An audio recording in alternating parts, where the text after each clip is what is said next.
Peace and blessing to the God and goddesses. I'm gonna take y'all on the trip. You know what I'm saying? That's how I know everything in life happened in divine time, in divine order. A lot of time we go through things we don't understand why we go through it, but if we have faith and we have gratitude, that's why I said count on joy. We're gonna make it. So after I caught a case of assaulting a government witness, they give me 5 years. They sent me to Lee County. It's like 2006. I go to Lee County, I'm born in Africa. I came to America 14. They sentenced me, but I'm a Crip. I come from a Crip neighborhood. So when I go in the feds, I'm on Crip time. But I'm me. You know what I'm saying? Anyway, I was in Lee County like 7 years. And all gangs run together. Because you a gang member, you gotta have a knife. You gotta go when you told to go. There's certain things you gotta do. It's a structure, it's an order. Mind's a steel, body of stone. So at that time, because the people that's not in the gang, they didn't understand. So everybody was in the gang. So we was all one. Bloods and Crips was together. You know what I'm saying? All gangs, we had allies. We was one.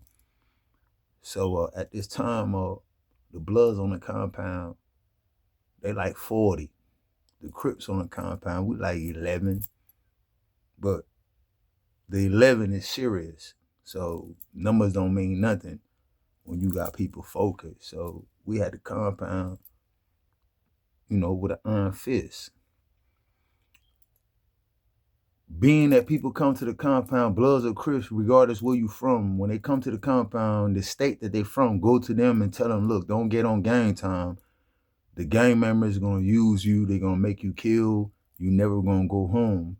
So a lot of people, even though they was gang on the streets, when they come to the Fed penitentiary, they went to their state. They went to Tennessee, Carolina. They never got on gang time. Most of the gang people was from California. They say, man, you go on gang time, they going to give you a knife and tell you to stab somebody. In a way, it's true. Because how they know you real? They got to test you out. You feel me? But at the same time, if you a man, nobody can tell you nothing. So that's how I was. Anybody ever told me to do anything, if you couldn't beat me up, you couldn't tell me nothing. So there's an individual that hit the compound. His name was Fu. He was young. He came from the South. And we was on the compound. It was 1,900 people on the compound. 900 was inmates out of D.C. You know what I'm saying? 500 was inmates from North and South Carolina. And about 100 is gang members, few white boys, couple of Mexicans. So niggas ran this compound. Anyway, there's a young dude came from the South. He came from South Carolina. He got on gang time. He had 500 homeboys told him, listen, man, don't get on gang time. They gonna do this to you. And he didn't listen to him. He got on gang time. His name was Fool. Anyway, told you 900 of them inmates on the compound is from Washington, D.C.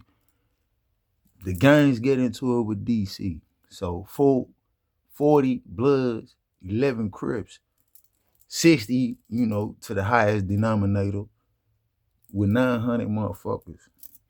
We set up the first wave. I go to the hole. I take care of my business. While I'm in the hole, I hear about somebody. They say when the police came, they threw the bombs out there. They threw the tear gas. They started shooting live rounds. Everybody got on the floor because if you standing up, they were going to shoot you. They kill you. You know what I'm saying? I lost a lot of homies that didn't lay down when they announced and start shooting the guns. Everybody lay down. Two blood homies, Mont Fu and Slink from Baltimore. They seen what was going on. That's how I know God give you the concept of knowledge. So they lay down and act like they got handcuffs on. The police come by, look at them, because they submissive. They think they got handcuffs on. So They put everybody in handcuffs. The police leave, and they go right up the report of what's going on in the yard and calling for a backup. Mont Fu and Slink, they ain't got no handcuffs on, but they got a pocket full of knives. So they get up and start stabbing all the dudes from DC. They had to shoot the gun again. So in the feds, like, you hear about legends, just like the story of David, just like the story of Saul, just like the story of Samson. You hear of supposed to be ordinary individual doing extraordinary act. So I'm sitting back there because I'm one. I got him whole bunch. That's all I do, extraordinary act. And I hear about him. I said, damn, this little dude came in against all odds. He got on count. And against all odds, he pulled out a magnificent act, you know. And I got to meet him. You know, we talked, we kick it, we bond. You know, so now I came home after all these years, man. I went somewhere to get I took 2 dudes to get their hair cut. And while I was in the barber shop, I ran into him, you know. And I just want to share with y'all, I want to give credit what credit's due. You know, he's an artist. He changed his life. He's focused on his music. And he's doing what he's doing. But Mont Fu. Bro, ain't nobody even rapping, bro. It's a wide open jump shot out here today. None of these artists, Mont Fu quiet, the Glory quiet. For real, bro.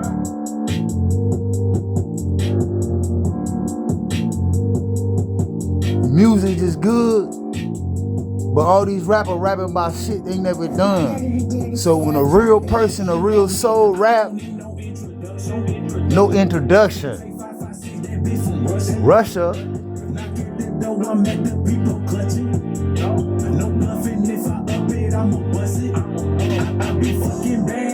Like it's nothing. Every time she busts a nut, she get the cussing. No lovey-dovey, food don't do no cuffing. I'm just saying, man, you know, God is good, God is great. If all these fake people making money rapping about our lives, this is the season. This is the shit. You feel what I'm saying? God's gonna get everybody what they got coming. You know what I'm saying? Long suffering. Out the pot. Peace and blessing to God and goddesses. This our time. Nothing can stop it.